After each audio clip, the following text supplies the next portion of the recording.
Olá, pessoas queridas! Hoje nós vamos falar dentro do cálculo estequiométrico sobre rendimento. Então, a gente precisa entender o seguinte: será que as reações químicas elas ocorrem com rendimento total?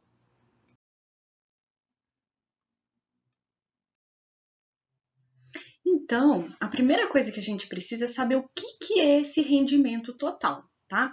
Vamos considerar a seguinte reação, reação química de formação da amônia. Então, eu já fiz as contas direitinho, tá? Eu sei que transformando, né, o número de mols, usando a massa molar, transformando os mols para massa, eu sei que 28 gramas vão reagir com 28 gramas de nitrogênio reage com 6 gramas de hidrogênio. E aí a gente sabe que nada se perde, nada se cria, tudo se transforma. Esse 28 mais 6 vai ter que me dar 34 gramas de NH3, beleza? Beleza. Mas na prática, não é isso que acontece. Na prática, quando eu vejo, por exemplo, o meu total obtido foi 27,2 gramas, tá? Então, quer dizer que eu esperava 34 gramas seria os 100%. Era o que eu esperava, né? Que todo mundo reagisse, não houvesse nenhum tipo de perda e as reações químicas na prática acontecem diferentes tipos de perda ao longo de um processo, né? Imaginem lá na indústria. Então, lá na indústria, quando vai fazer, por exemplo, um medicamento que tem várias etapas, né? O que acontece é que perde-se um pouco por determinados fatores, tá? Em algumas etapas. Então, a gente não tem esse rendimento de 100%. O que a gente obtém não é, né, a quantidade que a gente estava esperando. Sempre vai ser menos, nunca pode ser mais, viu, gente? Não pode aparecer, esse rendimento nunca pode dar mais de 100%. Bom, então 34 gramas seria o 100%. O que eu obtive foi 27,2 gramas. Esse 27,2 gramas, então, não é 100%, mas é 80%, ok?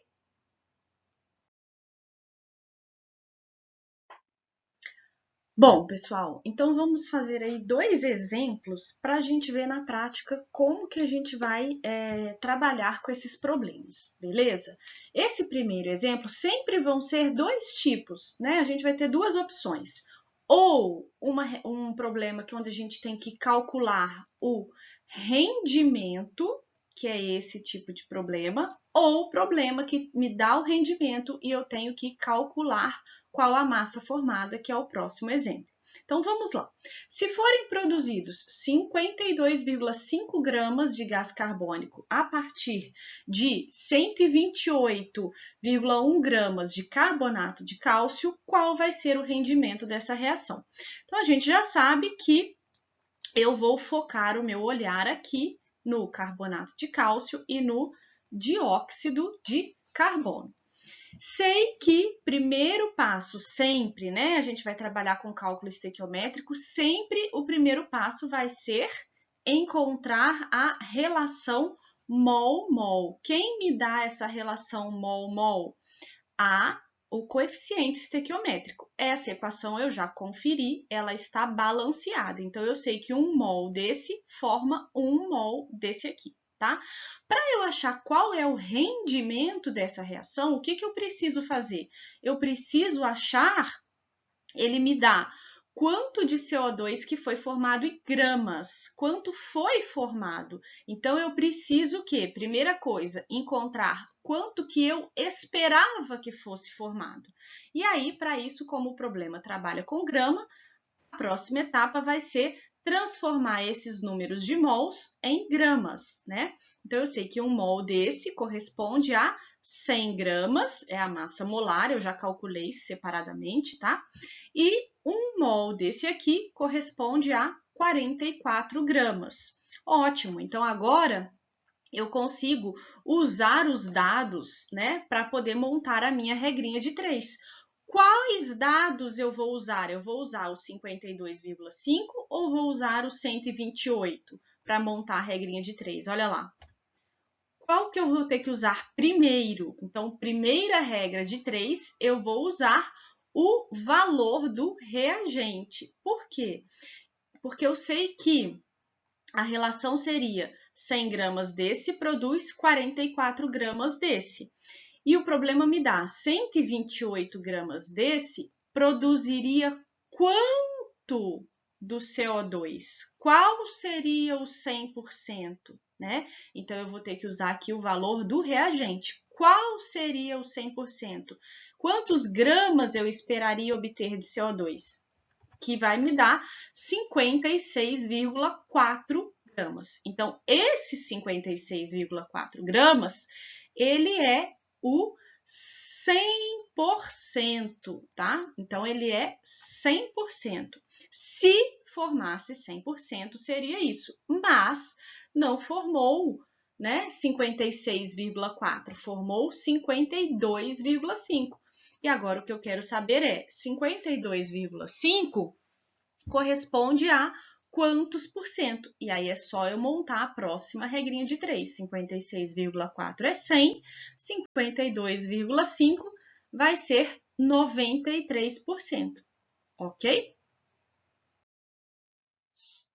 Bom, e aí o exemplo 2, ele vai ser um exemplo que me pede, né, ele fornece o rendimento e eu tenho que encontrar a massa. Vamos ver.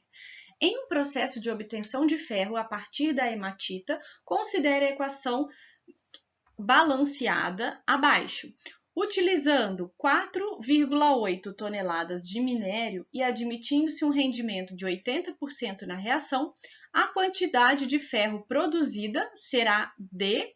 Bom, então, aqui, né? Qual vai ser a quantidade de ferro produzida? Ele já me fala que o rendimento foi de 80%. Eu já sei que foi 80%. E eu quero saber agora qual foi a quantidade de ferro produzida. Então, mesma coisa, né? Vou começar focando o meu olhar ali nas substâncias apenas. Viram? São várias substâncias, mas o problema, ele está me falando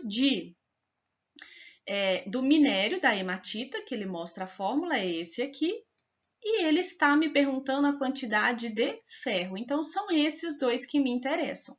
A equação já está balanceada. Primeiro passo sempre no cálculo vai ser fazer a relação 1 mol desse, 2 mols desse aqui. Quem me fornece isso?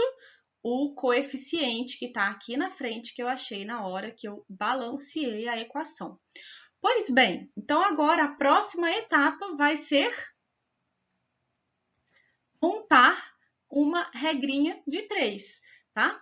Para a gente montar a regrinha de 3, a gente também vai ter que considerar aqui massa. Por quê? Porque o meu problema está falando em massa, em toneladas. Então, eu tenho que achar a massa molar. Eu sei que 1 mol desse é 160 e 1 mol de ferro é 56. Por isso que aqui está o 2 vezes 56, porque nós temos 2 mols.